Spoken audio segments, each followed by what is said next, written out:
All right, everybody, you know what time it is. The Real Talk Sports Show is coming up right now.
Bam! Welcome to the Real Talk Sports Show. I'm your host, the Minister Jonathan Simmons, and we thank you for joining us here on another broadcast of the Real Talk Sports Show. Appreciate all those of you who have tuned in to join us here on the broadcast today. Regardless of what platform you're listening to or watching us, we say thank you, and thank you. I want to give a big shout out, especially to those of you who are watching us on the replay. We know so many of you guys, so many of you watch us after the fact, so we appreciate it very much. So thank you again for tuning in to the broadcast here today. Well, as usual, we have lots of stuff to talk about here in the world of sports. We got some World Series action going on. We have the return of the NBA, including our Atlanta Hawks. We have the Falcons seemingly riding the ship, find themselves all alone in first place in the NFC South.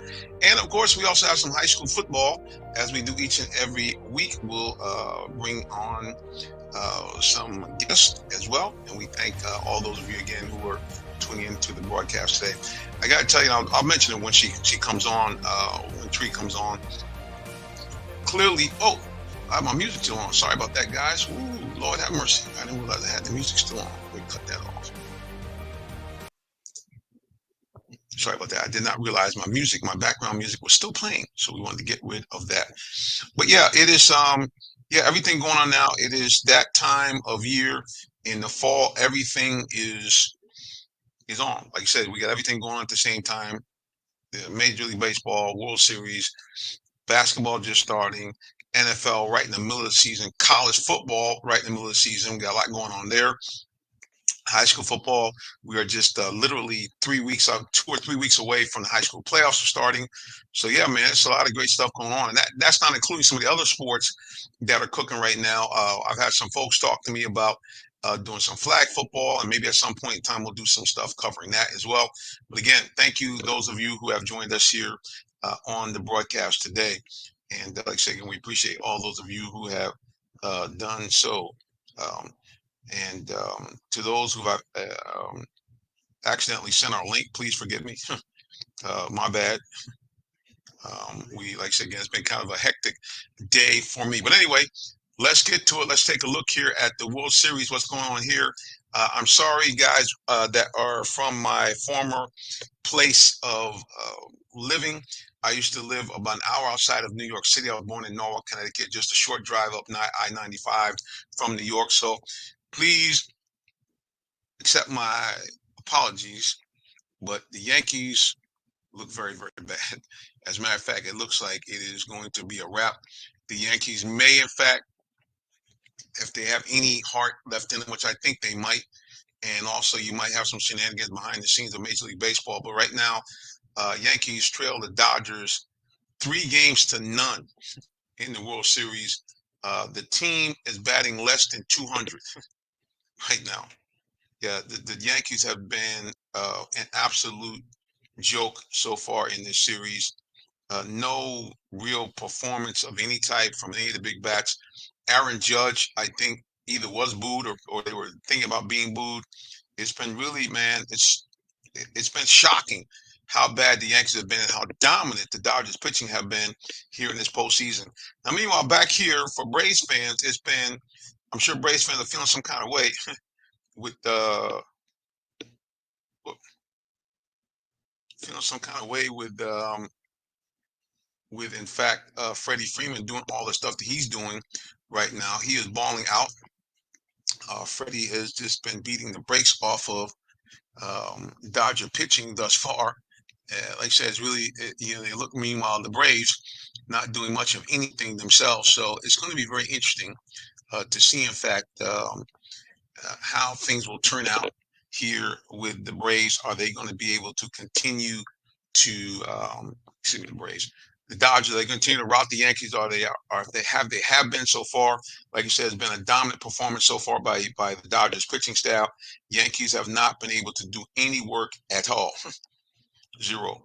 They've been able to do nothing so far against the Dodgers pitching staff, like they're batting less than 200. So we shall see whether they will be able to do any type of work at this point. But right now, like I said again, Dodgers lead the series 3-0. They have the game that's about to be on right now on the East Coast. I think start time is 8 o'clock. So the game should be starting in just a minute. So again, we will be doing some highlights from that. I'm going to check our volume here on Facebook to make sure we're coming through loud and clear. Let's see. Highlights from that. Yes, we are. Praise the Lord. We're coming through A-OK. Just wanted to make sure. Anyway, guys, like I say again, we appreciate all those of you tuning to join us here. We had a little bit of a late start. Um, I am asking, I'm going to find a way here to be more efficient in all the things that we do. I think sometimes I overload myself and, sometimes I find myself a little bit groggy. As a matter of fact, if the truth be told, had it not been for the lovely Miss Tree Dolman, we might not be on the air now. I literally find myself setting up the broadcast, and next thing I was like, fell asleep. That's right, guys. I'm gonna be very honest. Right before everything was gonna start, I fell asleep, so it meant the broadcast started, very, very late. So anyway, all that being said, let's get right back to it. Like I said again, in Major League Baseball World Series, I've been shocked how dominant the Dodgers have been over the Yankees up to this point. And like I said again, let me see if I can get some actual stats on what's been going on here so far. Let's take a peek and see if we can just kind of review where we are in the series. But the last time I checked, like I said again, the Dodgers have been held the Yankees lineup to batting under 200. And meanwhile, let's take a look here. There's a note on about the Yankees. They're changing their lineup since they are facing the brink of elimination. Let's take it that the coach Aaron Boone has made this change. Giancarlo Stanton. Let me just go here. Let me check here. Let me read the article from ESPN. It said, pushed to the brink of elimination, the New York Yankees manager Aaron Boone considered a few lineup changes for Game 4 of the World Series against Los Angeles Dodgers on Tuesday. One of them was moving struggling Aaron Judge from third to leadoff. He said he's wondering if that might spark Judge, but ultimately decided against it, keeping Gleyber Torres in that spot. Instead, here's what he's going to do. He is going to Giancarlo Stanton, Stanton, when the team's best hitters had been moved down to fourth to fifth, switching with Jazz Chisholm Jr. and Austin Wells reinserted into the lineup after not starting in Game 3. So again, they're going to move Stanton down to the number 5 position and maybe give them a little bit more balance throughout the lineup. But right now, really the big story is Aaron Judge has been a complete flop so far here in the World Series. And like I said, again, the Dodgers have been absolutely dominant in their stifling the Yankees bat. So Yankees trying to pull something out of the hat here. Keep in mind, guys, no team, and I'm saying no with a capital N, no team has come back from a 3-0 deficit in the World Series. The Yankees themselves were victim of the Red Sox coming back from 3 games to none in an AL Championship Series. But again, nobody has done that in the World Series, and I don't think that's going to happen now. Look for the Yankees to potentially win maybe tonight and the next game at home in the Bronx. But I think that this team may have enough heart not to get swept or certainly not to lose in 5 games. I don't think the Yankees would want the Dodgers to win on their home field, but one never knows. Dudes one. So anyway, we shall see if the Yankees will be able to do something right now. Like I said again, they trail the Dodgers 3 games to none, and Freddie Freeman has been absolutely heroic. As a matter of fact, Freddie Freeman has set a record last night, hitting a home run in his 5th straight World Series game, tying such luminaries as Reginald Martinez Jackson, Mr. October. So Atlanta fans feeling some kind of way and will be feeling even worse if, in fact, the Dodgers are able to win the World Series this year, because that will mean, since the trade, that Freddie will now have won 2 World Series. Excuse me, Freddie would have won a World Championship, and the Braves would have won UGATS. As a matter of fact, last year, we know the Braves were the dominant team in the regular season, and they couldn't even get to the World Series. So it's going to be very interesting to see how Atlanta fans receive it. I think a lot of people are still going to give Freddie his flowers, because, like I said again, this guy was pretty much Mr. Brave after Chipper left. So are we happy that he's successful? Yes.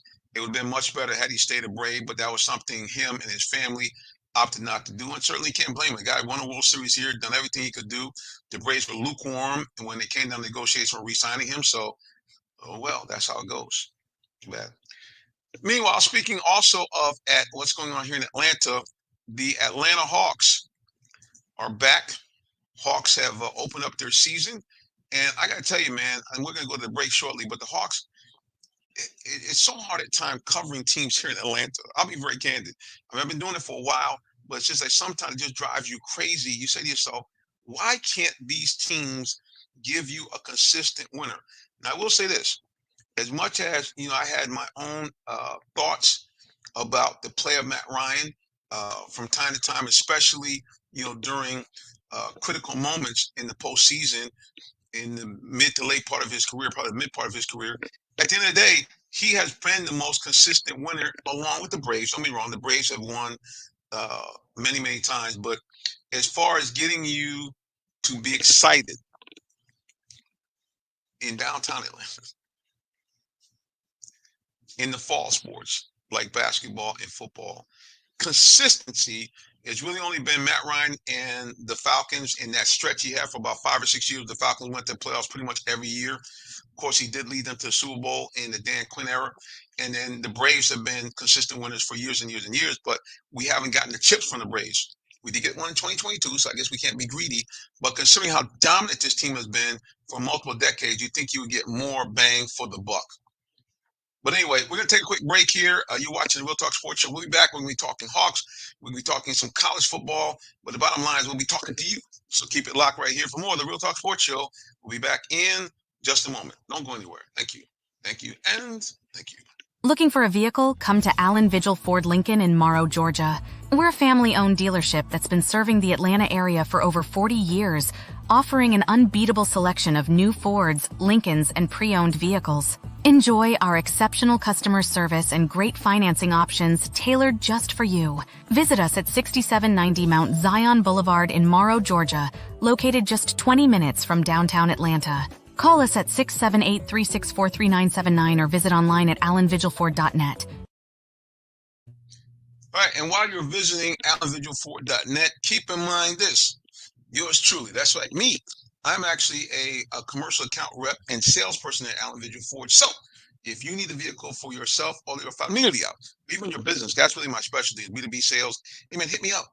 I will get you an outstanding deal. Give me a call on my work number. Number is 678-364-3979. Give me a call, set you up. And it doesn't matter what your credit looks like either.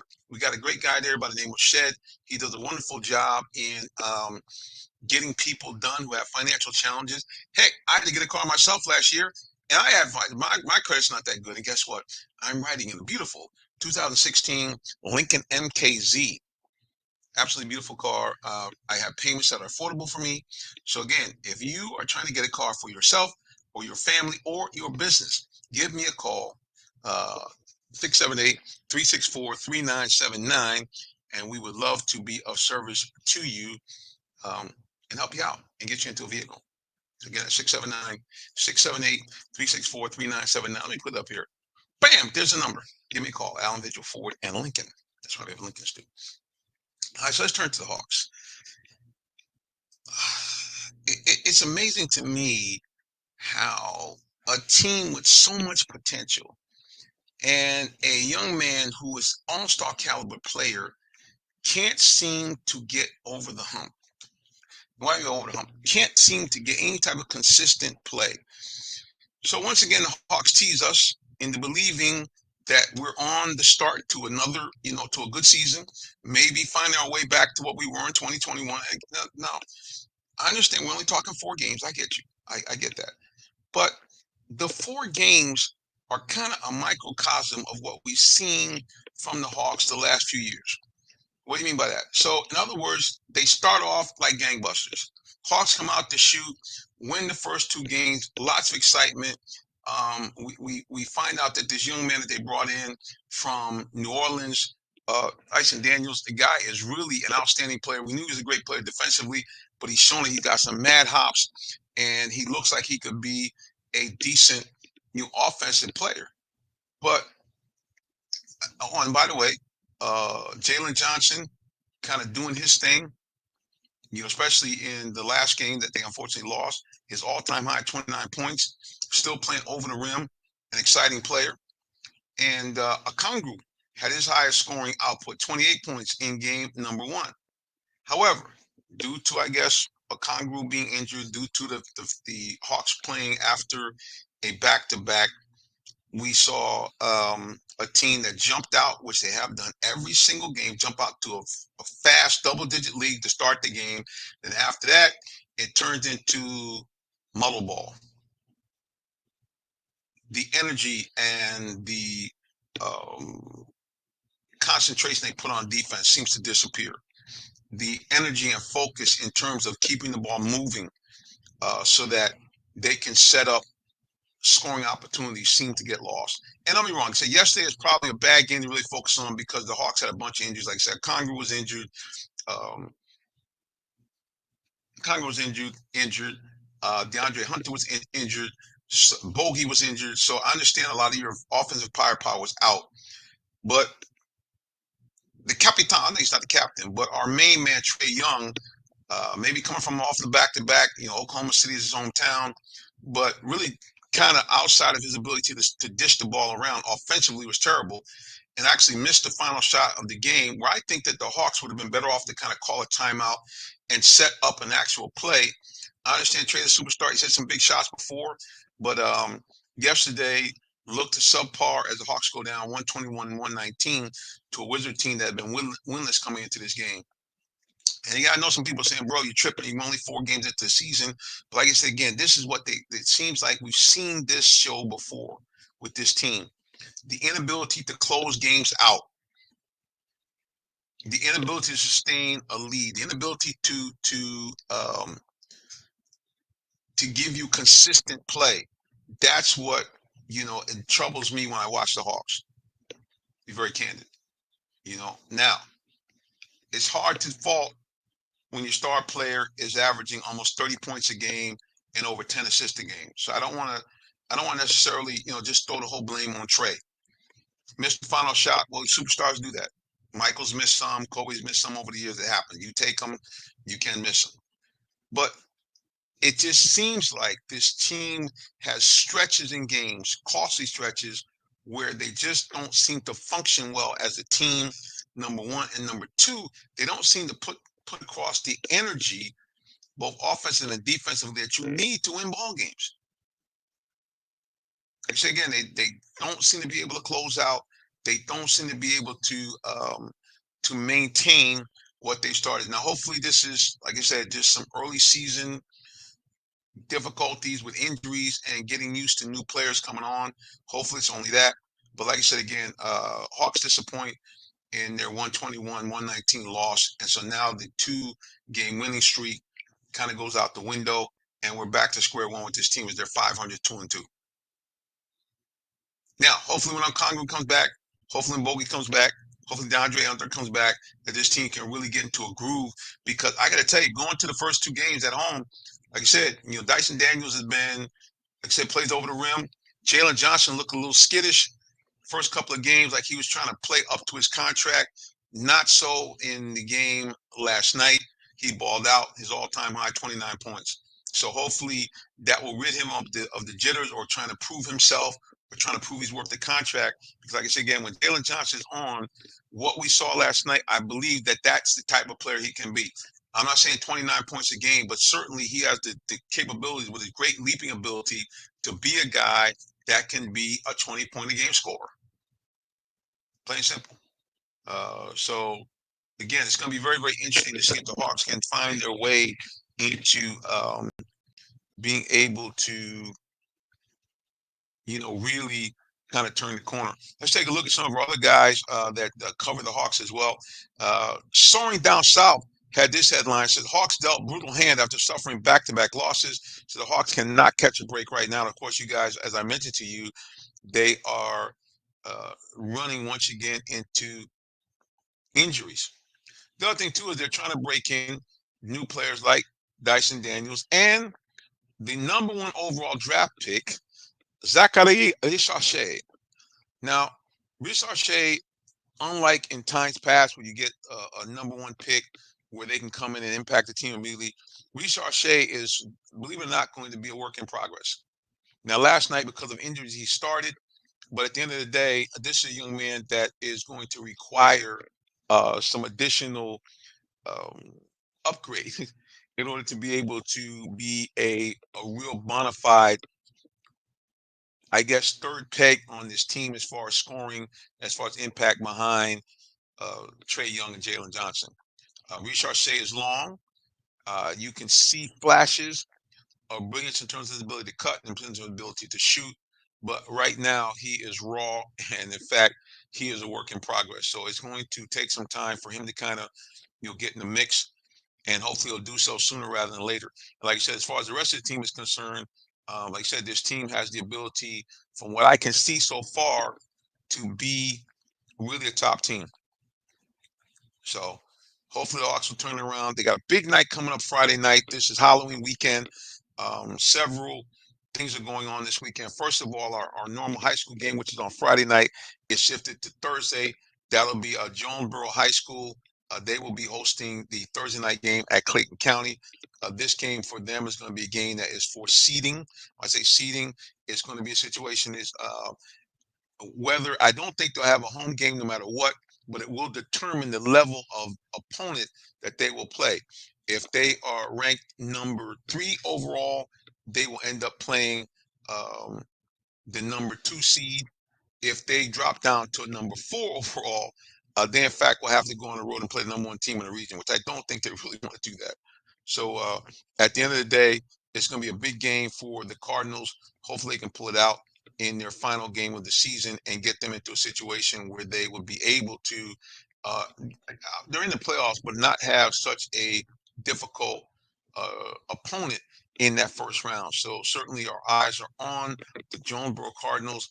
Thursday night will be our high school game of the week. We'll have that post up there for you, so you guys will hopefully be able to watch the game and look forward to the Jonesboro Cardinals continue to make their move into postseason play. Great record this year. They're 4-1 overall in their region. Like I said, right now they sit in the third slot, 6-3 overall. And again, they have a big game coming up against Stars Mill. They're gonna have the work cut out for them because Stars Mill is in fact the #1 seed in their region. They sit right now at 9-0.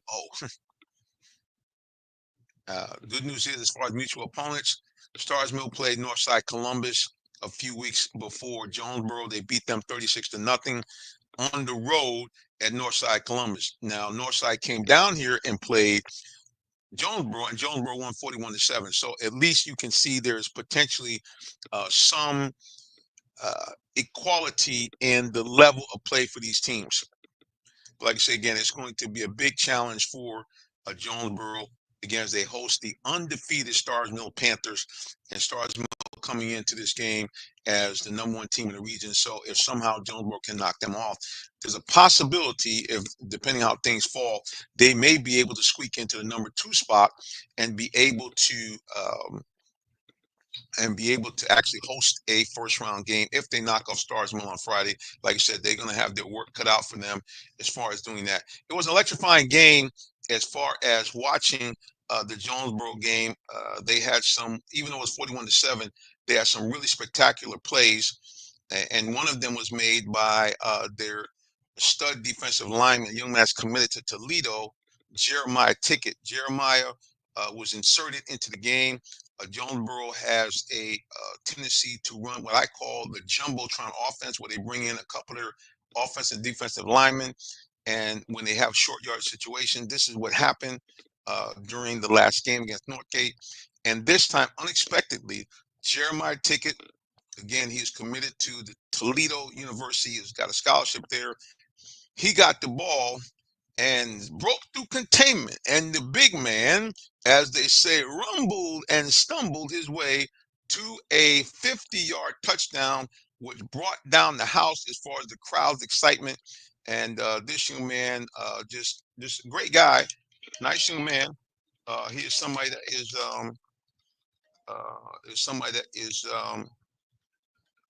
like I say, he just does a great job.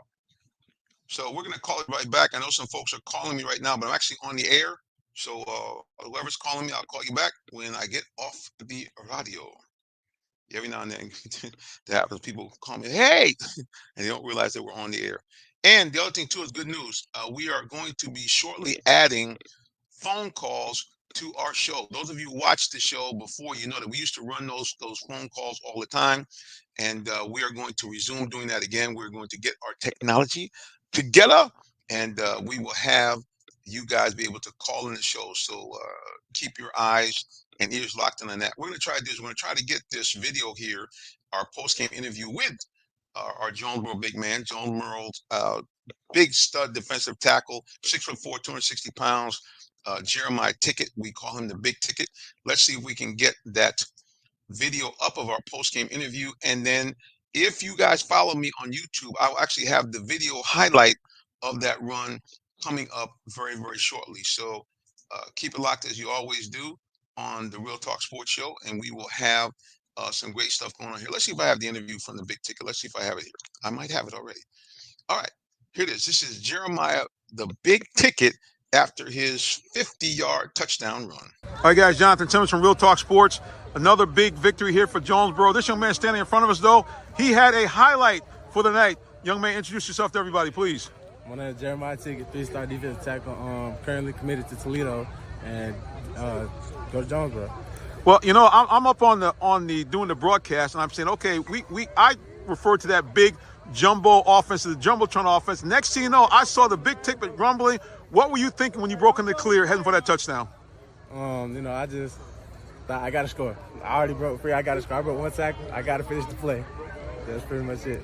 We got to be excited representing the O-line, the D-line, rumbling down for a big touchdown to really kind of put the game out of reach. So now for you, when you finished that run, did you have anything left in the tank?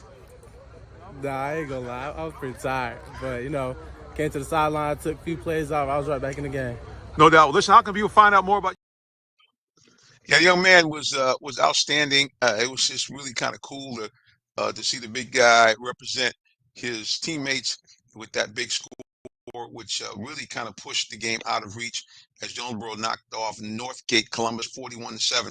We're going to go to our scoreboard, and then we'll take a break. Let's go to the scoreboard and listen to some other scores that we had here around the counties of Metro Atlanta, especially on the south side. Let's go to our high school scoreboard. Now, keep in mind, if you want to get your high school scores, go to the realtalksports.net. And you'll see a tab that says high school football. And right there, you actually will we have a scoreboard that has scores from the Clayton County High School teams. We have scores from Henry County High School teams and also from DeKalb County. So go ahead and check that out if you can. Well, here's the scoreboard. First of all, Clayton County High School, as we just mentioned, Jonesboro Cardinals knock off the north side. I said Northgate. It's actually north side Columbus Patriots 41-7. The Pace Knights from DeKalb County destroyed Forest Park at home, knocking them off 42-0. The Astros of Douglas knocked off the Mount Zion Bulldogs. That was earlier last week, 36-0. The Morrow Mustangs had the misfortune of playing the Langston Hughes Panthers last Friday, and the Panthers, one of the best teams in the state, showed why they were whitewashing Morrow to the tune of 66-0. Speaking of nothing, Harris County, a team that Jonesboro actually knocked off early in the season, they hosted Money's Mill and gave them the same treatment, whitewashing and shutting out Money's Mill 41-0. And the Drew Titans got back on the winning streak after being shellacked at home 63-7 by Creekside. The next home game, they took it out on the MLK Lions, knocking them off 37-14. And that wraps us up here for Clayton County scores. Let's now go to Only County. Let's take a look at Henry County and see what their scores were for last week as well. And then we will take a break and we'll be back with more of the Real Talk Sports Show in just a little bit. We were hoping to get to Henry. There we go. Last week for Henry County, well, we had some lopsided scores as well. This is a score that's shocking to me. One of the best teams in the state as far as programs over the last 10 years. This is a team that has actually won a streak of winning 4 or 5 state championships in their smaller class. Well, the shelves have been depleted, and it shows up. The Stockbridge Tigers, one of the best teams in Henry County, they hosted Eagles Landing and destroyed the Chargers 65-0. There were a lot of shutouts this week. Jones County hosted the Eagles Landing Eagles and gave them the same treatment. Final score, Jones County Greyhounds 42, Eagles Landing nothing. The Bulldogs of Dutchtown flexed their muscle over Fayette County's McIntosh Chiefs. They beat them 52-21 in the Chiefs' backyard. A team that we follow here and that we are friends with the program, the Ola Mustangs, continue one of their best seasons ever. Only one loss by the Mustangs. That was to Stockbridge, interestingly enough. They wiped out their Henry County brethren, the Hampton Hornets, 42-10. Locust Grove flexed their muscles, knocking off the Union Grove Wolverines on the road, 51-34. And last but not least, the Luella Lions took down a team from DeKalb High School, a team that we followed, the Stevenson Jaguars, hosted Luella. Luella said, stay home and leave us alone. The Lions beat the Jaguars 42-27. Well, that's our scores from high school around Clayton and Henry County. We'll be back with more of the Real Talk Sports Show in just a moment. Don't go nowhere. Thank you, and thank you very much. Did you know that Allen Vigil Ford in Morrow, Georgia also has Lincoln? Over 35 years of using the Vigil Touch to provide excellent customer service, works hand in hand with the Lincoln Motor Company to provide a luxurious and seamless way to acquire your next luxury vehicle. Lincoln has an array of full-service complimentary owner benefits. These benefits include hospitality partnerships, service pickup and delivery, all which can be accessed through the Lincoln Way app. You can even contact the 24/7 concierge to have someone assist you. Come and see our great inventory of new and pre-owned Lincolns today. Call 678-364-7345 to make an appointment with one of our brand champions or shop 24/7 online at allenvigillincoln.net. Hey guys, you know what we do? We're on the field here wrapping up here. This is why we call it Game of the Week. Sensational game here at DeKalb County. We have the head coach from the losing team. At this one point, he's going to introduce himself to you right now. How you doing? Marion Bell III, Southwest DeKalb High School head football coach. Coach, a heck of a game. That's what we call it Game of the Week. 2 great teams in the region. What was really the turning point for you guys in this game? Down the stretch, we just made a couple of mistakes that we shouldn't have, and I'm gonna take the weight for it. I'm the head coach. It's on me. Well, you owned up, but you. That interview right there, guys, had really taken our social media by storm. A couple of thousand views actually on TikTok and hundreds of more views also on Instagram. And everybody said the same thing. Said, hey, it's rare. I shouldn't say it's rare, but it's just great to see a coach at the end of the game said, I got no excuses. My boys played well. I got to take it on me.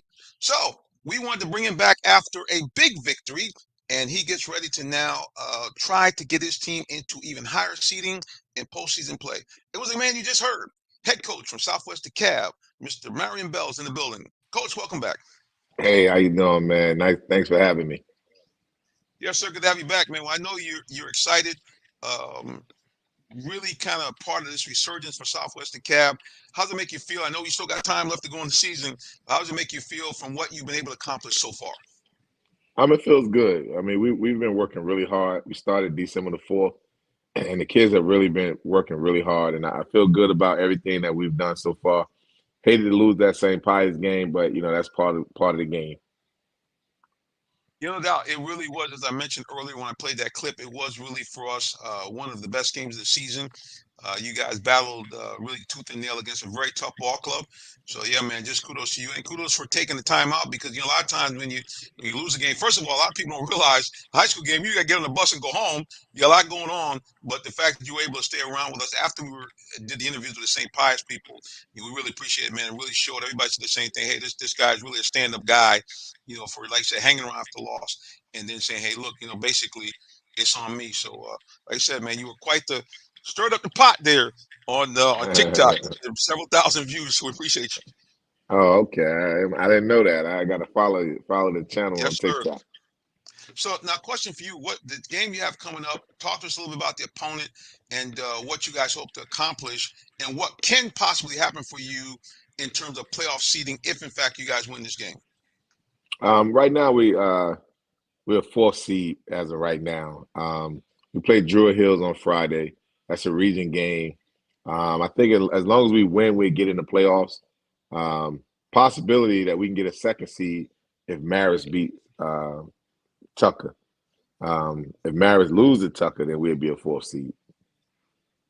And just explain to people the difference between having a second seed in the playoffs versus having a fourth seed in the playoffs as far as Georgia High School is concerned. Well, in our region, our crossover region that we play, the fourth seed is going to have to travel all the way down to Savannah to one of the Savannah schools, and that's a 4-hour trip. So I'm hoping. I mean, I pray for Tucker, but I need that second seed. We need to have a home game for that second seed. Give you a home game. So that's important. So again, if you guys were able to get that, that means you actually would host the game at home. You wouldn't have to travel. I will tell you, folks, even though Savannah is a beautiful city, when the coach said 4 hours, he meant 4 hours minimum one way. And then win or lose, you got a 4-hour trip to come home. Come back. Unless you spend a whole lot of money to put up in a hotel. Yeah, we got to come back that 4 hours. We might get back 2-3 o'clock in the morning. And then we have to get the kids home. That'll be a long trip, so I'm hoping that things work out in our favor. Well, I'm so too, Max. Again, it's really been great to kind of watch you guys from afar. We did have a chance to actually do the game, the St. Pius game, so after I was able to come out there and broadcast that game. For those of you guys who want to see the replay, go to the Real Talk Sports YouTube channel. Anywhere on social media, we're actually on Real Talk Sports, the number 7. So put it in there, and you guys will be able to see that game in its entirety. And of course, you'll be able to see the epic finish in overtime in that ball game. Well, yeah. So how can people really follow you guys? You guys have a website, you have social media where people can kind of keep up what's going on in Southwest DeKalb. Southwest DeKalb football on Twitter and on Instagram. Just type in Southwest DeKalb football and it pops up. You guys can follow us on those two social media sites. Last but not least, I know your schedule is jam-packed trying to get ready for the game. The other thing, guys, you may not know, I think, Coach, you actually are involved in coaching the JV as well, aren't you? I don't coach the JV. I support them. Coach Quincy Carter is the head coach for the JV team. I just go out and support them and make sure that the kids are executing the way they should. See, always the coach. Notice what he said. I come to support, but I want to make sure they're executing the way they should. Eventually, those guys will be playing for you, so you want to make sure they understand the program. I want to make sure they follow the blueprint. Follow the blueprint. That's how we do it. And for those of you who are maybe new to our program, it's been a while since you have seen him. Quincy Carter, we've had on the show over the years.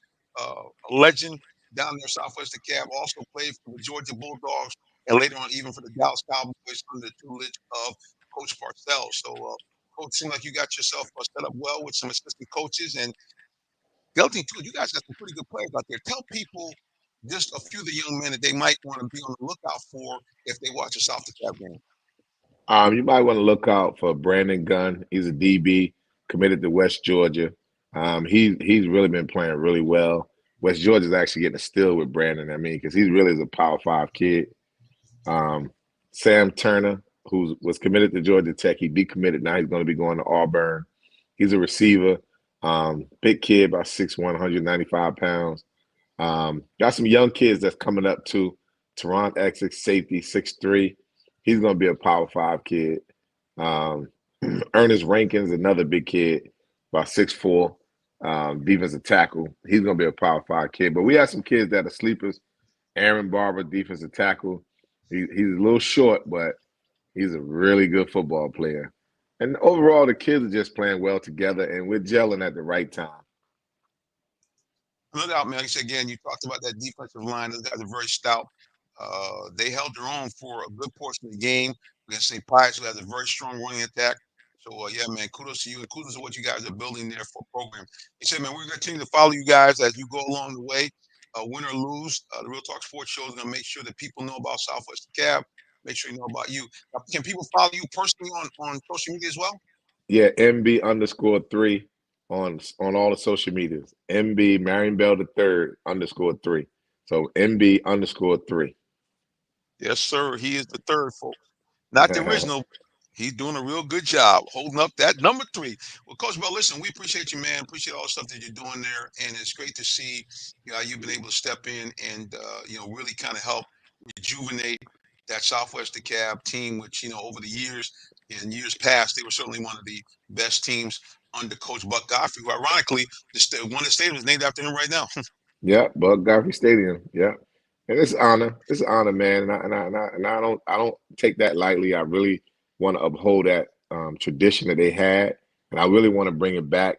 So I'm hoping that in that first playoff game, we have all the alumni come out and support the boys and support the program. Well, Stu, like I said again, hopefully it will be a home game. Like I said, it's as much as we want to support everybody. I got to tell you, I would not be taking that Savannah trip. It's a little bit too far for us. I Yeah, have to be working. that's a long ride, man. That's a long ride. I'm telling you, that's a long ride. But I tell you one thing: if you guys have to take that ride, the ride home is going to be a whole lot sweeter if it's with a W. So So regardless of what happens, that's the plan. That's the plan. yes, Get sir. the W. So regardless of what happens, man, we look forward to what you guys do. We hope and pray, obviously, you have a home game, but no matter what, we hope you close out with a victory. And then, regardless of where you go, that you can at least get to that first round. And after that, man, once you're in the playoffs, anything can happen. Yeah, absolutely. I know. I've been there before. All right, Coach Bell, listen, we appreciate you stopping in and joining us here on the Real Talk Sports Show. Remember, guys, check out Southwest DeKalb. Mhm. Big game coming up this week. And who knows? You might be able to see him again at home. Coach Bell, That's appreciate you. right. We are SWD. There you go. All right now. Thank you. God bless. That's head coach from Southwest DeKalb, Marion Bell.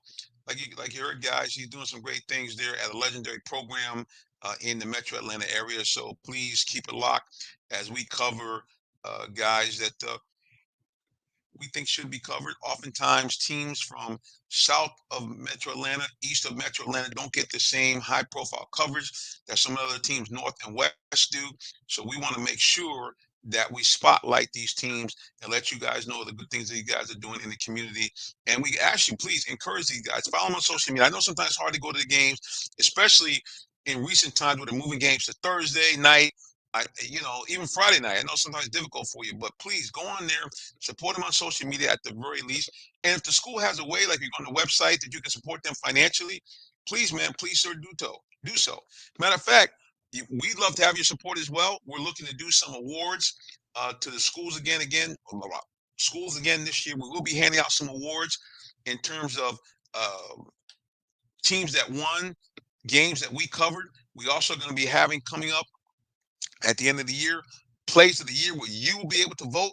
So stay tuned and keep it locked as we do that. And as you vote and do things, the winners, we're going to give them some prizes.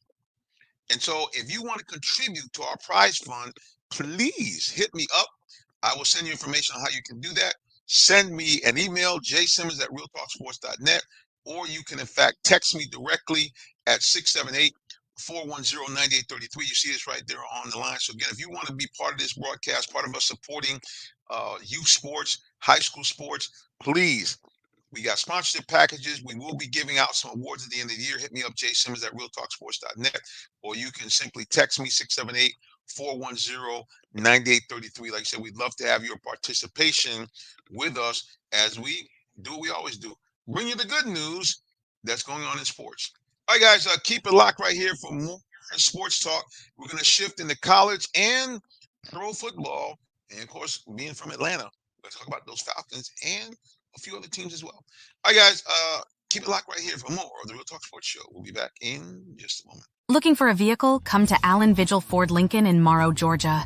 We're a family-owned dealership that's been serving the Atlanta area for over 40 years, offering an unbeatable selection of new Fords, Lincolns, and pre-owned vehicles. Enjoy our exceptional customer service and great financing options tailored just for you. Visit us at 6790 Mount Zion Boulevard in Morrow, Georgia, located just 20 minutes from downtown Atlanta. Call us at 678-364-3979 or visit online at allenvigilford.net. Welcome to the Real Talk Sports Show. I'm Aria, the first AI presenter for Real Talk Sports. We want to get your feedback about my participation in the show, so please leave comments. So stay tuned, the Real Talk Sports Show is coming up. That's our dabbling into a little bit of AI. So that was our Aria, our first AI presenter. We are always looking to do little things different here on the Real Talk Sports Show. So that's still a little glitches in the system, but we look forward to bringing more AI and different things onto our show. But it's also football time in college football. Teams now having really big matchups as we get further and further into the season. And this week is no different. We had some big games last week. And so we're going to take a look at the college football top 25 as we take a look here. Let's take a look at the CFB top 25 as we look right now. And it's a kind of a shocker. Rankings right now as we speak, we're going to get them from ESPN. The Oregon Ducks, a team that, over the years has been in the playoffs. They've had top 5 teams. Well, right now, they're number 1 overall in the country. They are just a pinch ahead of the Bulldogs here of Georgia. I'll get this right. The Ducks are 8-0 so far this year, and they went to the number 1 spot after knocking off the Ohio State Buckeyes just a week ago. They beat the Buckeyes pretty handily, 32. I shouldn't say pretty handily. It was a barn burner. They beat them 32-31 as they came from behind to knock off the Ohio State Buckeyes. And really that has kind of really propelled the Ducks right into the middle of the national conversation of being the best team in the league. Coming into that game, Oregon was number 2 overall in the country. Ohio State was number 3. But the Ducks, with about 4 minutes left to go, were able to kick the game-winning field goal. Less than 4 minutes to go. Kick the game-winning field goal after mounting a 74-11 play drive to get that winning field goal. They actually scored 10 points in the fourth quarter to come from behind to knock off the Ohio State Buckeyes 32-31, and hence their ranking is number 1 in the nation. Of course, we always know about the Georgia Bulldogs. Those of you who are located here in the metro Atlanta area, the Bulldogs handled their business. They went down to Texas and put the whoop whoop on the Texas Longhorns. I'll be very candid. Me, as well as a lot of other people, were thinking that Texas was just rolling the way they beat Alabama, the way they looked just very, very dominant. We thought in our minds the Bulldogs, who really, to be very candid, let's be honest, Bulldog fans, really had not shown much as far as being the type of Georgia team that we had seen in years past. I mean, let's just be honest. They didn't look that good defensively. They weren't necessarily that dominant as they've been in years past. So I thought the Bulldogs would win, but I thought it'd be a squeaker. Instead, the defense woke out and shook off the embers and went in there and caused turnover after turnover and allowed Georgia to dominate Texas, at least defensively. I will tell you this much. Don't sleep on the Longhorns because the Bulldogs had a lot of problems moving the ball against them offensively. The reason why they were able to dominate so much was because they had the ball on short field at all times. So just keep that in mind. At number 3 behind the Bulldog is the Penn State Nittany Lions, a team that has consistently disappointed us as far as its ability to advance in postseason play. But right now, the Lions are undefeated as they get ready to also play the Ohio State Buckeyes, who, interestingly enough, are right behind them at number 4. At number 5, a team that a lot of people think should not be there, thinking that it has been some shenanigans by the referees. But nevertheless, the Miami Hurricane find themselves at number 5 in the nation, undefeated at 8-0. Right behind them, as I mentioned, the Texas Longhorns. Don't sleep on them. I think they're going to end up being in the Final Four conversation in terms of the last 4 standing in the playoff. A surprising Tennessee Volunteer team. They are 5-1, 6-1. They're at number 7. Notre Dame, There's another team I think is a little overrated. 7-1 after knocking off the Navy midshipmen. BYU at number 9, 8-0. Texas A&M. There's another team you got to watch out for. They look like they have got everything rolling at A&M. 7-1 overall, and they click off and finish us up off the top 10. Surprising teams behind them. At number 11, Clemson, flexing their muscles, trying to get back in the conversation for a national championship. Only one loss this year, and that was to Georgia to start the season. They're at 6-1. They're number 11. Indiana Hoosiers, we normally know them for football. No worries. Their head coach says, hey, Google me. I do nothing but win. He was a dominant coach at James Madison. They went undefeated. Now Indiana, they have won 8 straight games for the first time in their history. And he has a shot to actually win the Big Ten title, depending on how things shake out. Right behind him, the Alabama Crimson Tide. 2 losses for the Tide. I haven't been seeing that in a long time. But nevertheless, they're ranked number 14 in the country. Right behind them, Boise State at 15, LSU at 16, Kansas State at 17, Pittsburgh at 18. They're also undefeated. But before we get any further, the big shocker, a man who said, I told you so. The Colorado Buffaloes, led by Deion Sanders, have now won more games than they won all last year. And wait, there's more. They're already bowl eligible. The Colorado Buffaloes sit at number 23 in the country at 6-2. And they have a big game coming up this week at Texas Tech, followed by Utah. But the bottom line, if they win this game at Texas Tech, it guarantees them a winning season for the first time in years.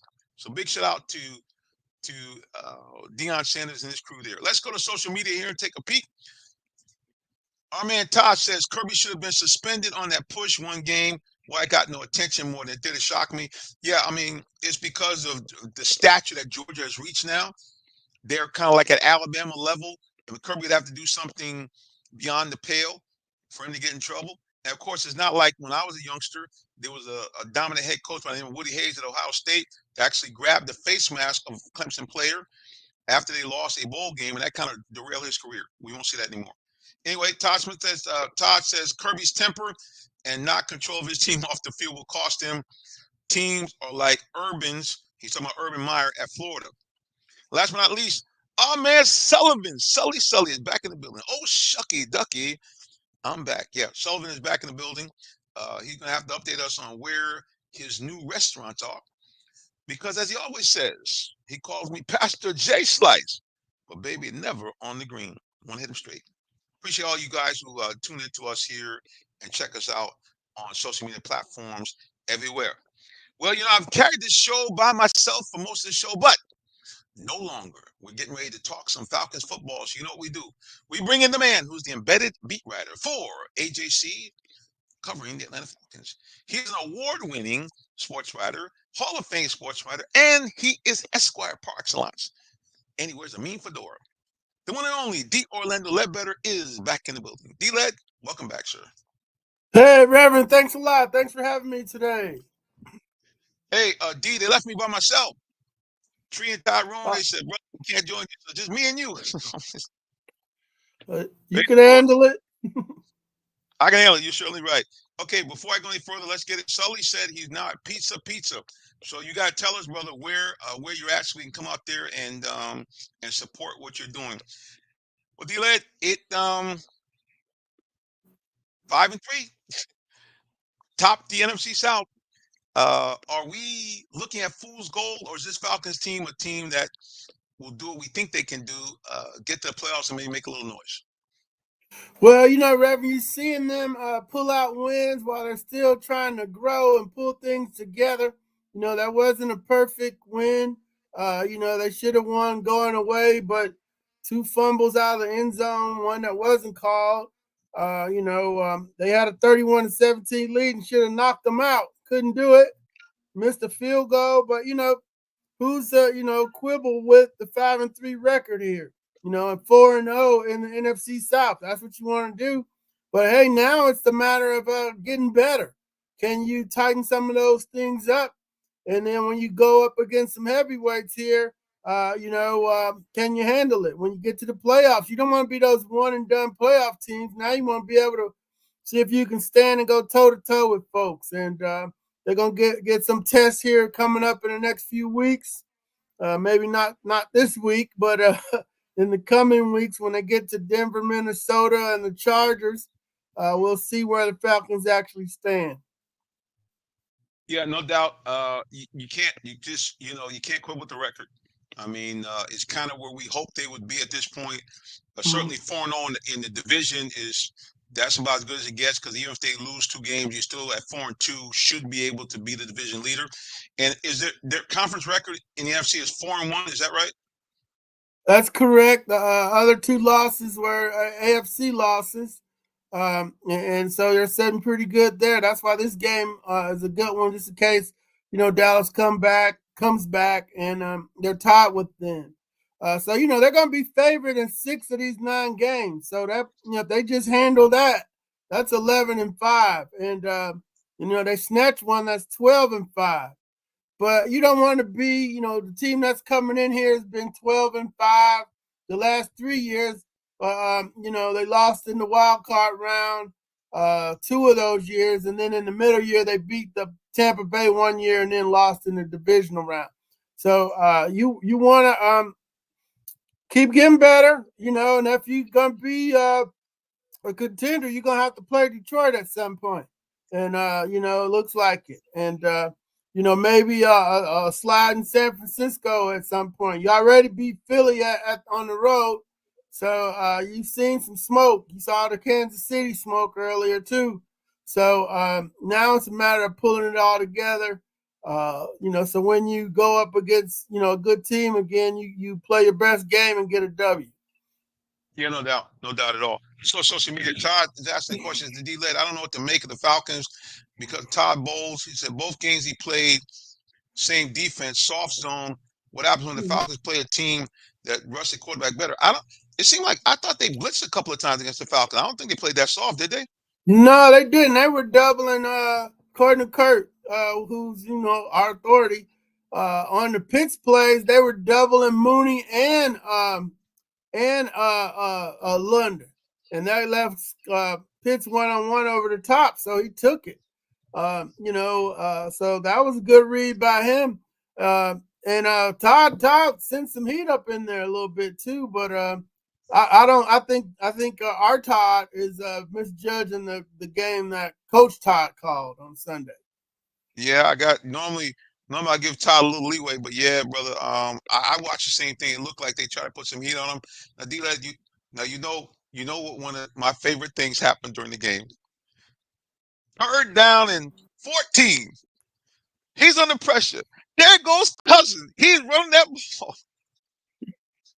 Man, let me tell you something. But I tell people, I say this every week, I'm not looking for Michael Vick, but that's what I'm looking for. You take off, you see a seam, you run, you get down before you get hit, and then you do a quarterback sneak. But I was They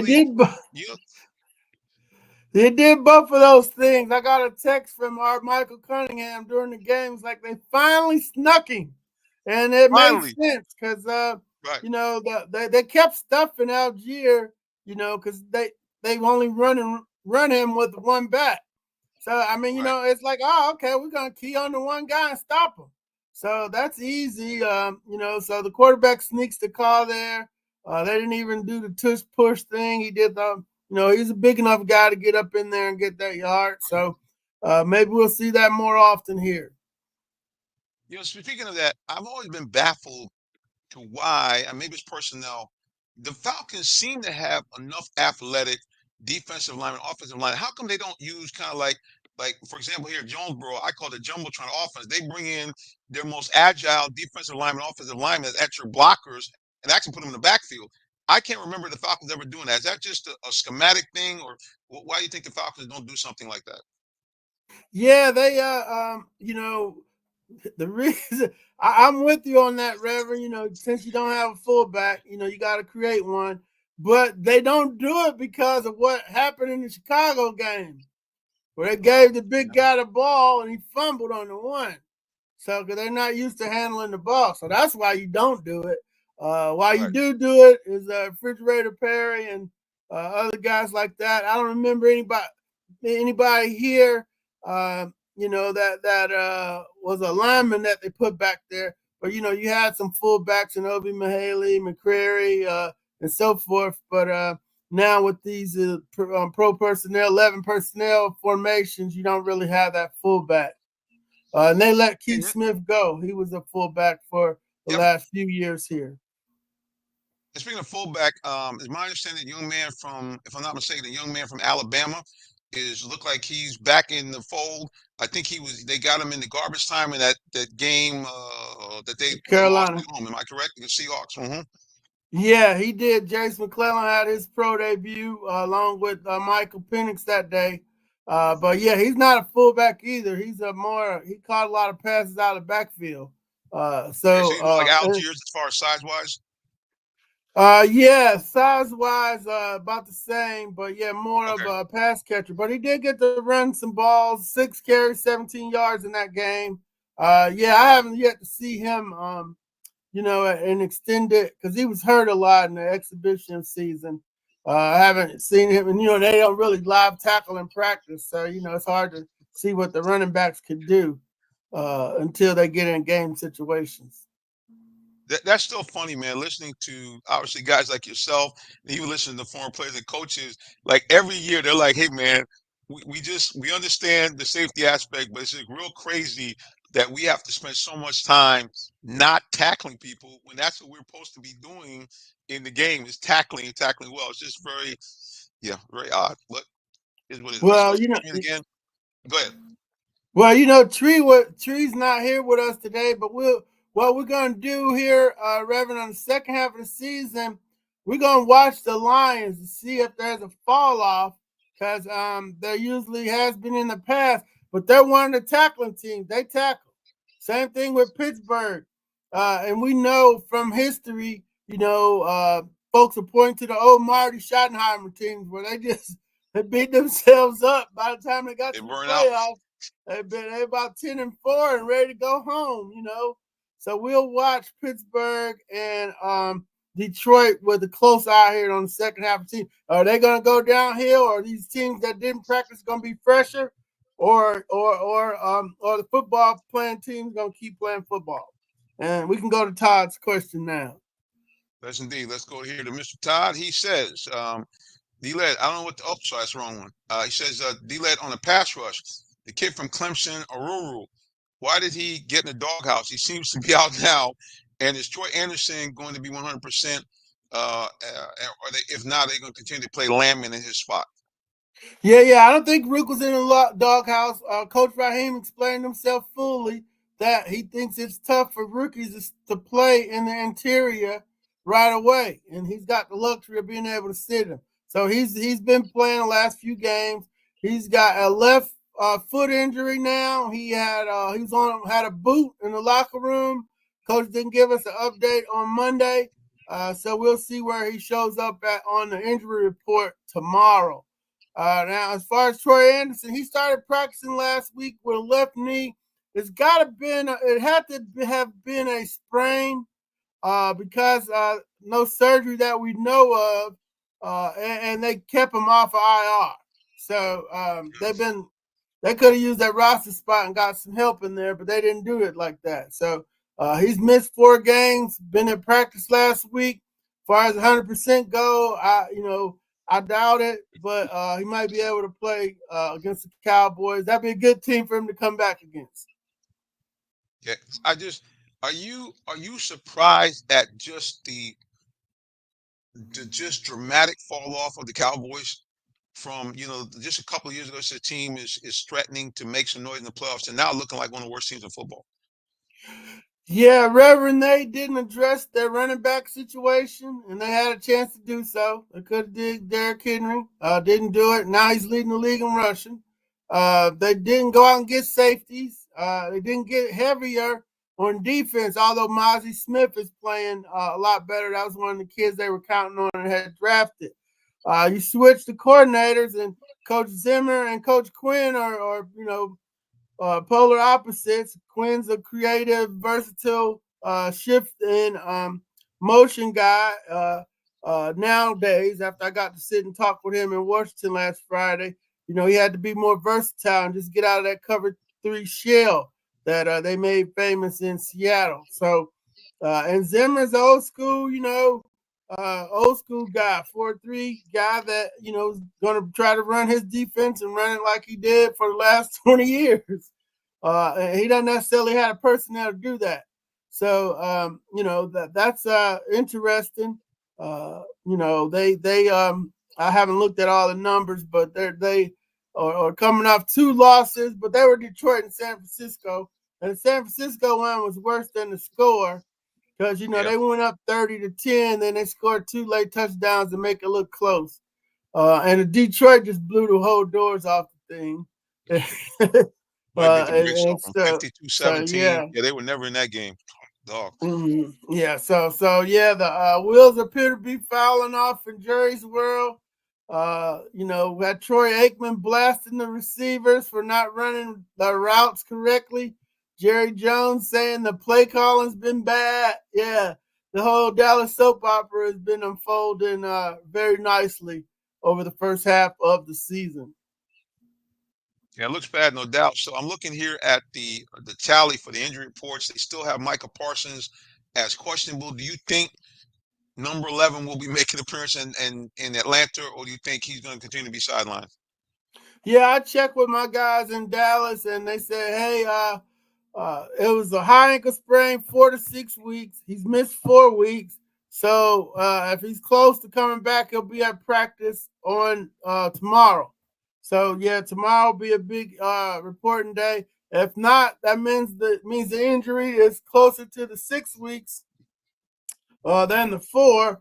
But the Falcons believe he could be ready. That's what Coach Morris told us on Monday. They're going to prepare like he's ready, and he's going to look at the first 4 games to see how Coach Mike Zimmer is trying to use him.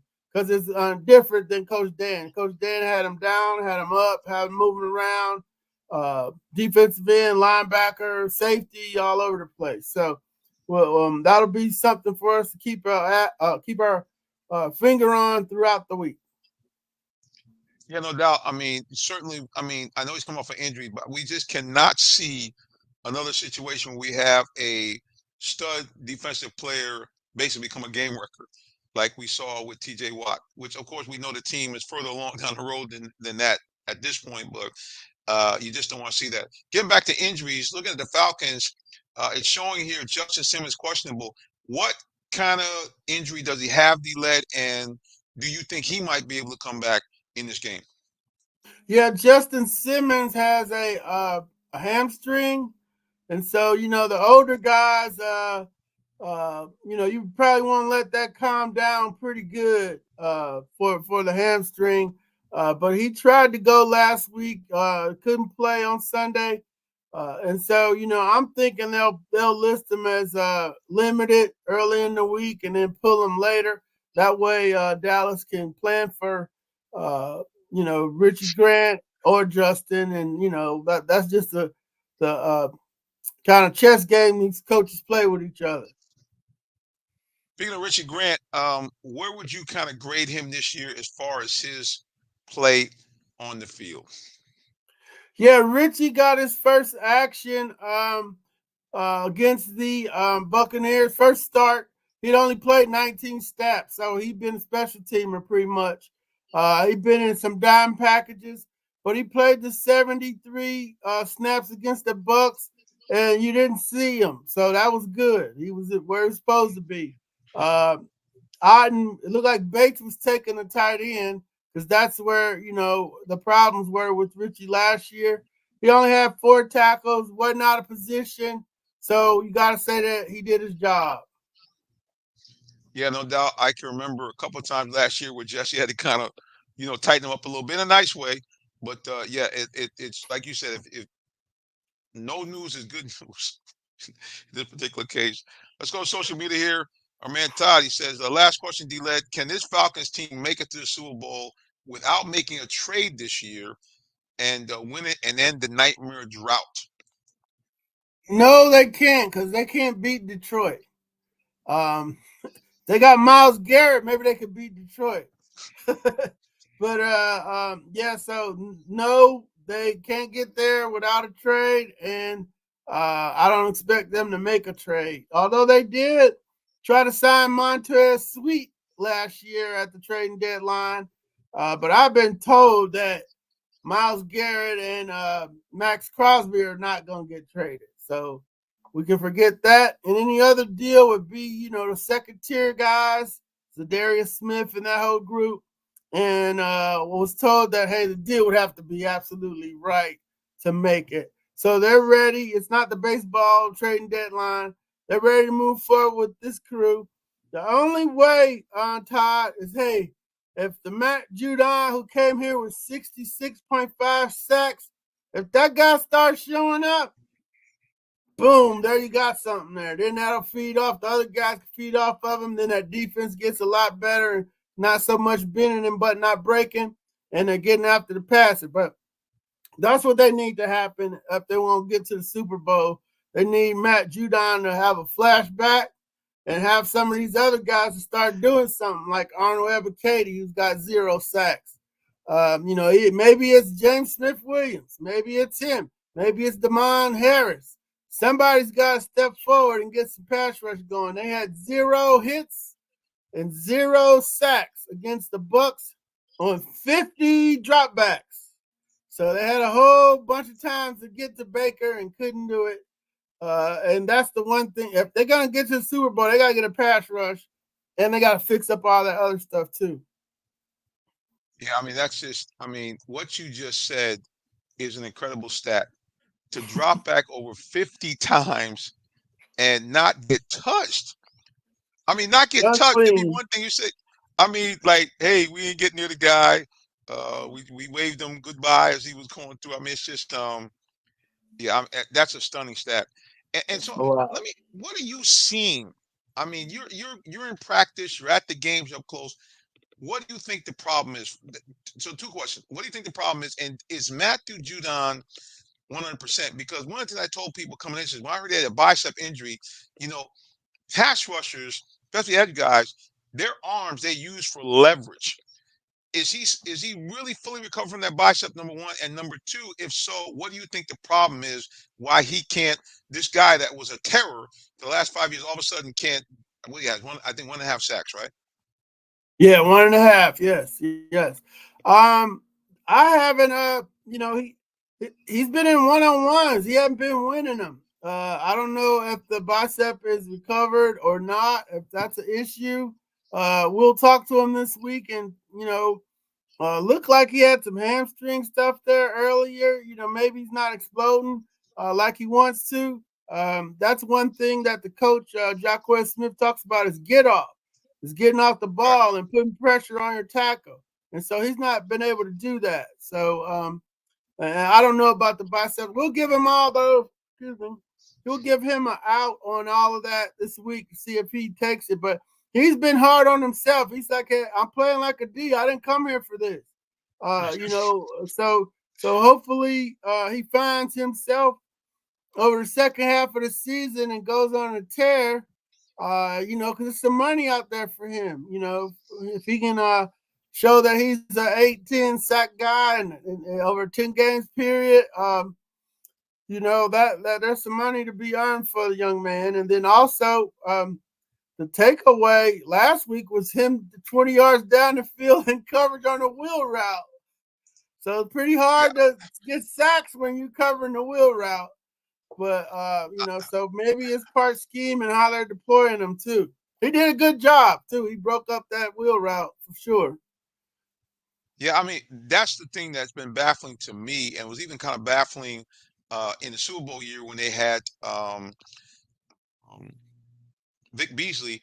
I'm like, you're paying this guy to sack the quarterback. I understand that physically they have the skill sets to be out in coverage. I'm like, hey, man, I just want to see those guys get turned loose, maybe even take him a step further outside, because I understand you were saying about he does the stunts a lot, but I'm thinking if you have any kind of, maybe the hamstring, he says, look, I don't want to kind of, rush off the edge with that kind of speed. I might damage it some more. I'm not sure, but we just need more output from him. And I'm shocked at Ebiketie, because didn't he have 6 sacks last year?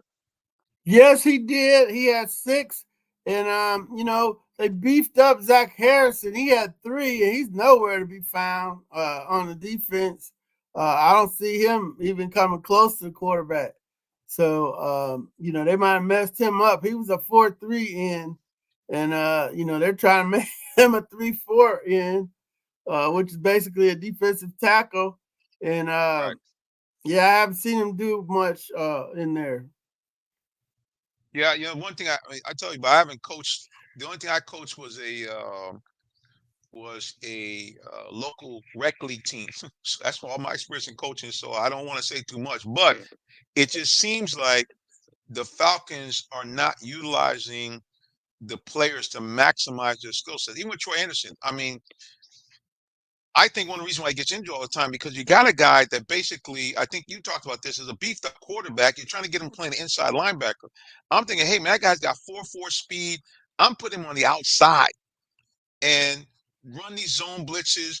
Even sometimes use them as a spy against the quarterback. Of course, they tried that one time; it didn't seem to work out too good. But I just think that with his speed, there should be some way to get him away from them big maulers and utilize the speed he has. And with Zach Harrison, you're right. This was a guy that I thought, okay, this year he's going to take the next step. He's going to give you that ability to not only be a run stopper, but with his arm length, be a real effective pass rusher. And like I said, they zeroed the guy out. I mean, he's like he's a rookie all over again. I'm just stunned. Yeah, the other thing, I didn't run the blitz numbers today, but it was 83 before last week's game. So they're trying to blitz. That's and I gotta put that blitz number over the total defensive stats to get the blitz rate, but it's not very high. So you think he can press the gas pedal here coming down the stretch? You're gonna have to light up Justin Herbert, or he's gonna light you up. I don't know what's happening in Denver. That's gonna be good to study. And we've seen Minnesota when was that Detroit that grabbed their face mask and right. I'll take somebody to grab the face. You don't want nobody to get hurt, but if they grabbing the face mask, that means they're pretty close to the quarterback. So we don't want them to grab the face mask, but they do need to get some hits on Darnold. And them gonna be 3 games where they're gonna have to if he's saving his blitzes, we need to see him in those 3 games. No doubt. Todd says, D-Led, we've regressed in the pass rush from last year. I think he's saying we were like 28 overall, and he says 32. Well, what happened was, can't have Chuck Smith. He's with the Ravens. What happened too was your 2 top sackers, you let them go. Bud Dupree and Calais Campbell. Calais is in Miami.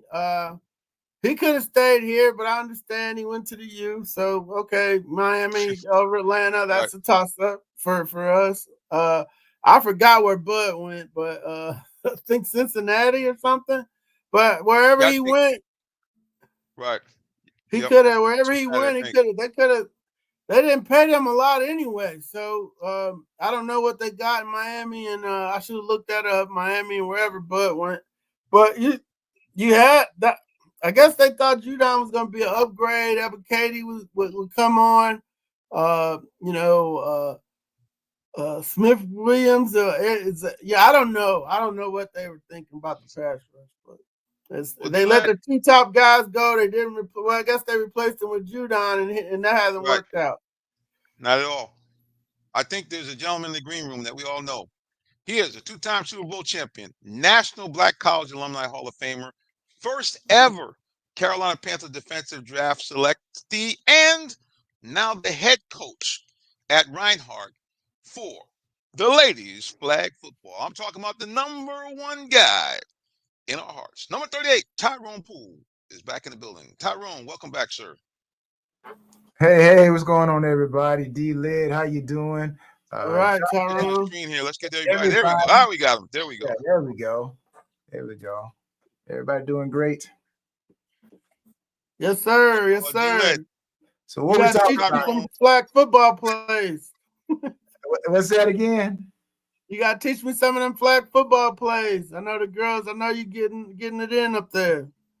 You know what, D Led, be honest with you, when you see 7-on-7 with the Atlanta Falcons, and it's the same thing in flag football. People think that flag football is some mysterious different form of football. It's 7-on-7, right? We did the same thing in professionally, right? Instead of pulling flags, we tagged off.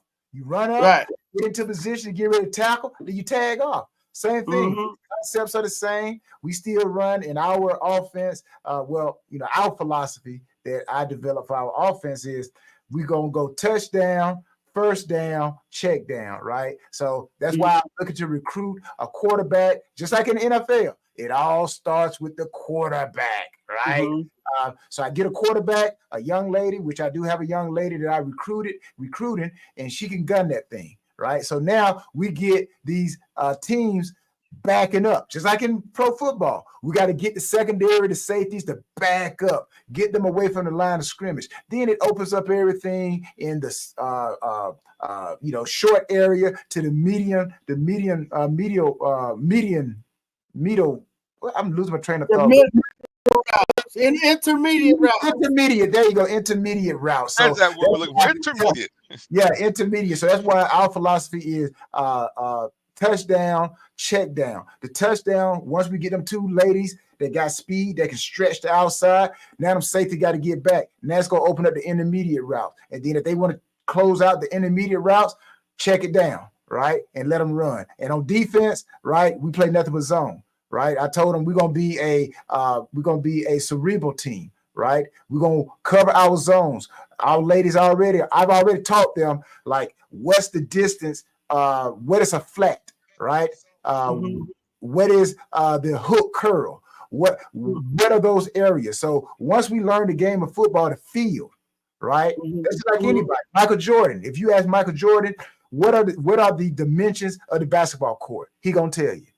Because that's how he set his shots up. He knows how far he can shoot that ball. He knows where he is on the court. So the same thing, when you know where you are on the field, you know what the offense can't do or what the defense can't do. So that's why teams that don't have it here, they don't win. They don't stand a chance. Yeah.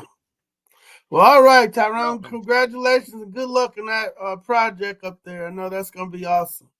Yeah, D-Led. Thank you, man. The NFL is backing it. Flag football is hot as I don't know what. It's growing. Yeah, it's growing. I remember meeting the ladies up in Detroit. They had it was a flag football week, and they flew the Falcons, the state champs, up to Detroit. Hey, listen, I'm gonna tell you something.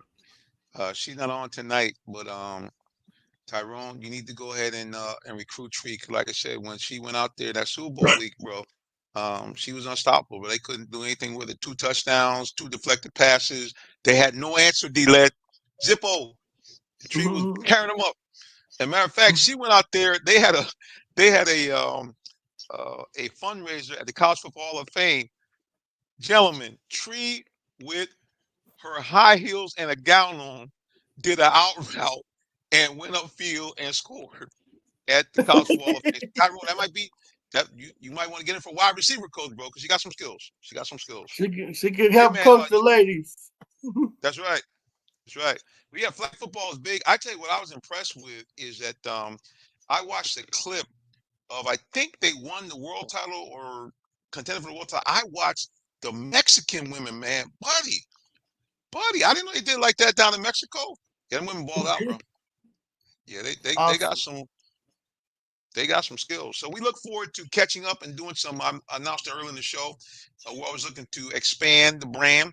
So don't be surprised, guys, if you're gonna see some flag football coverage. It's all over the place. Like Tyrone mentioned, it is one of the fastest growing sports out there. It's going to be an Olympic sport, I think.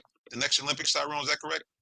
Yeah, 2028. Yeah. So yeah, I wouldn't be surprised in the next year or two, the NCAA makes an announcement that it's an official sport in the NCAA. All right. Hey, look, I'll tell you this before we get back to some more Falcons football. At my last game that I streamed, it was homecoming for Jonesboro, and they brought out one of the young ladies. They said that she was the winner in the homecoming for best player for flag football. So no doubt that this thing is starting to pick up some Yeah. teams. Like I said, guys, we're gonna do some business. All right, let's get to wrapped up here as we get to the final minutes of the show. Tyrone, I know you kind of came in late. Any question for D-Led about the Falcons? They are 5-3. They're ahead of the division. But what do you think about the Falcons? Again, what is this? This is the Falcons are 5-3, and it's 17 games in the season. So this is what I guess you can consider halfway point, but still you got to go a couple of games past the halfway point. So my question would be to D-Led, with the remaining schedule, do you think it favors the Falcons, and do you think they have improvement, or they can be that contender, as they would say? Are they, or would they be a pretender in the second half of the season? Yeah, right now, Tyrone, the schedule looks pretty good. They're going to be favored in 6 of these 9 games. They're going to be problematic games with Denver, Minnesota, and the Chargers. They're favored against Dallas this week. They'll be favored against the Saints. That's falling off down there. And then I think they go to Denver. Yeah, then they get the bye week. So they could theoretically win those 2, go 2-1. Then you're sitting at 7-4 at the bye week, and then you come back and you got 5 to go, and you should be able to win at least 3 of those, maybe 4 or 5. You got the Panthers in there. You'll be done with the NFC South. That's the last game of the year. You got to go to Washington. That's the other game they got. So they got room to improve. Right now, as the current stands, they would be a playoff contender. Pretender, because of the defense and the lack of a pass rush. You go up against a good team like Detroit with a good quarterback and no pass rush, he'll cut you up. And they got a running game. San Francisco's got a running game. They'll run you up out of the stadium. So right now, they're a team that looks like the Dallas teams of the last few years that were 12-5 and got to the playoffs and got the doors blown off. They went up against Green Bay and they blew them out.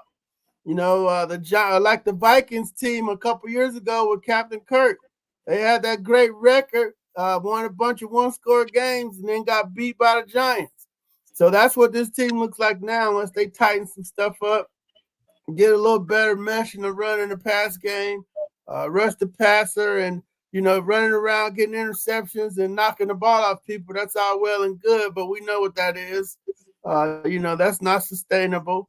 So they got a chance though. They're 5-3, and Raheem and his staff know exactly what they want to do to get where they want to go. They might not have the players to do it right now, but they're going to coach it up and try to do it. So we're going to see that playoffs. Certainly be exciting to see them back in the playoffs, but knowing that they don't have a chance to get to the Super Bowl would be kind of the any given Sunday type of deal. Maybe they can catch lightning in the bottle and stuff like that.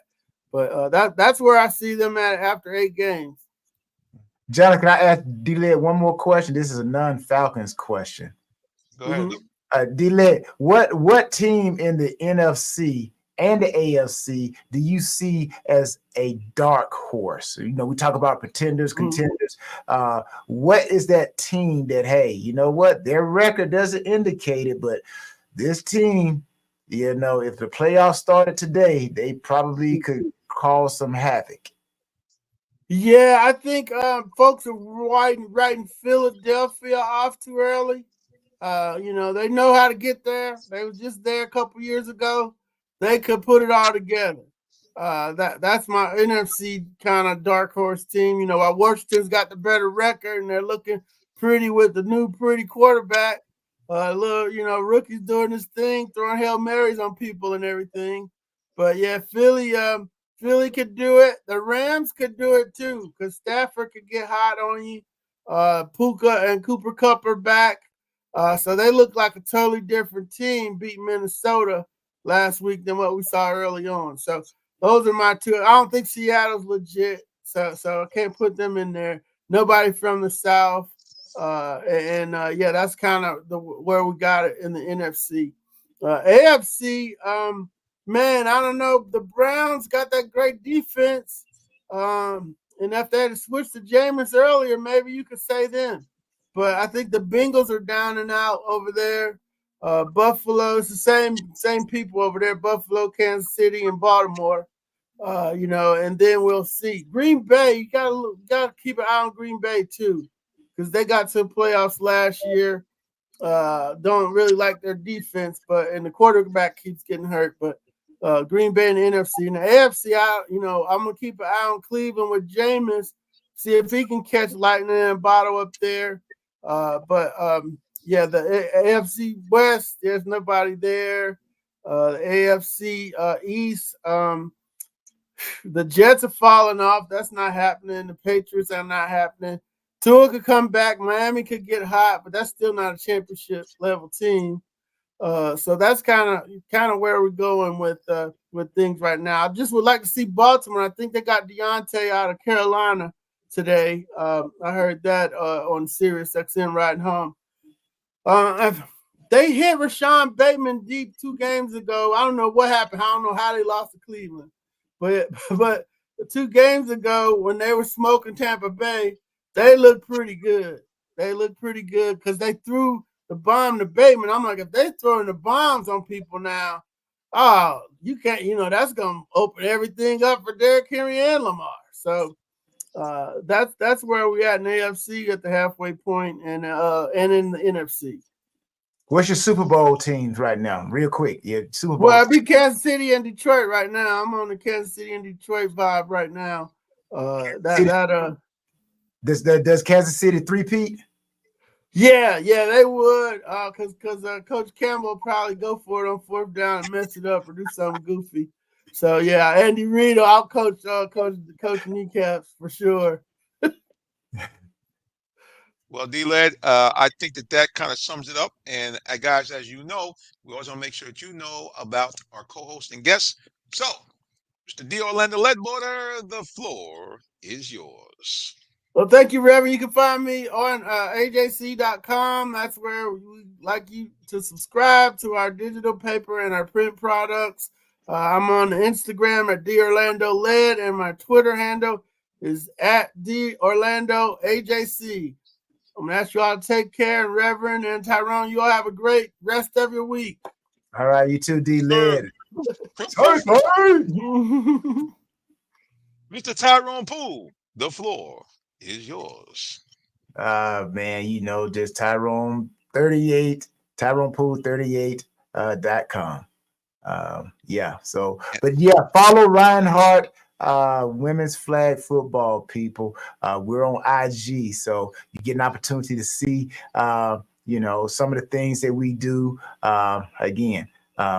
I treat, like I told the ladies, I don't see them as female athletes. I see them as athletes. So we putting that grind in, and I want to win a championship this year. So I need to rub my Super Bowl trophy and see if I can rub it off up in Waliska, Georgia. That's where Reinhardt University is, right 7 miles away from Cherokee High School. So check us out, Reinhardt women's flag football. You got anybody got some talent? Bring them to me, right? You know what I'm gonna do. I'm gonna turn them into champions. Appreciate you, John. Like a champion. Tyrone Poole, appreciate you, sir. All right, man. I got to wrap it up here. As you know, I want to make sure that before you leave this broadcast, that you get a chance to understand that the minister got probably the biggest tip of the day. If you don't know the Lord Jesus Christ, your personal Savior, I'm going to remind you, please, ma'am, please, sir, get to know him today. Why? Number 1, he loves you like none other. 2, he did something spectacular and unbelievable. He came here and died for your sins, and now has created a situation where you can go to heaven and spend time with him and Father God forever and ever. How do we do that? Number 1, repent of your sins. Number 2, believe in mighty Yeshua HaMashiach, Jesus Christ, and 2 great things happen to you. Number 1, you become a citizen of the kingdom of heaven. And number two, you become an adoptive child of God with all the rights therein. That means you now can go to God like a heavenly parent, ask him for anything that you need or desire, and according to his will, grant it for you. And number two, when you die, you go to that wonderful, spectacular place, beautiful place called heaven. There's none of the following: no pain, no pandemic, no bad people anywhere. You never get old, you never die, you never get sick, you never cry. The streets are paved with a gold that's so pure, it's translucent. And you have the most beautiful buildings ever created. And now you get a chance to see God, Jesus Christ, and all the people of love face to face. And you avoid that nasty place called hell. All the things I just mentioned won't be there. Hell is the exact opposite. It's dark, it's dreary, it's fire, it's painful. And you are locked in with the devil, all his demonic hosts, and the most evil people ever to live upon the earth. But most of all, you're cut off from God, from Jesus Christ, and all the people of love forever and a day.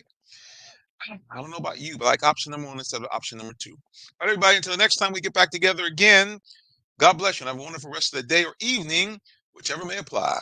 So long and take care.